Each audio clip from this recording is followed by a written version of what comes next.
सारस की कहानी। एक समय की बात है। एक हरे भरे गांव के पास एक बड़ी झील थी। उस झील में कई प्रकार के पक्षी आते जाते रहते थे, लेकिन उनमें सबसे खास था एक सारस। लंबी गर्दन, सफेद पंख और शांत स्वभाव उसे दूसरों से अलग बनाते थे।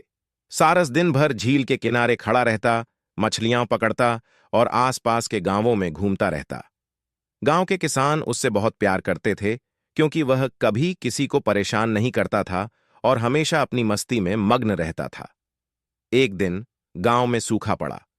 खेत सूखने लगे, पानी की किल्लत हो गई और किसान बहुत परेशान हो गए। उन्हें समझ नहीं आ रहा था कि अब क्या करें। उसी समय सारस ने देखा कि झील का पानी भी धीरे धीरे कम होता जा रहा था। उसने सोचा, अगर ऐसा चलता रहा तो झील पूरी तरह से सूख जाएगी और मछलियां मर जाएंगी। मुझे कुछ करना होगा। सारस ने गांव के बुजुर्ग किसानों से सलाह ली और उनसे कहा, अगर हम सभी मिलकर एक नहर खोदें जो पहाड़ों से आने वाले पानी को झील तक पहुंचाए, तो हमारी झील बच सकती है। किसानों ने उसकी बात मान ली और सभी ने मिलकर नहर खोदना शुरू कर दिया। कई दिनों की मेहनत के बाद नहर तैयार हो गई।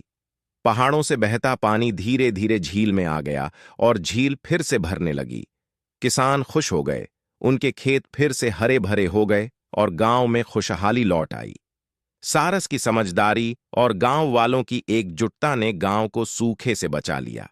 तब से गांव के लोग सारस को बहुत सम्मान देने लगे और उसे गांव का रक्षक मानने लगे।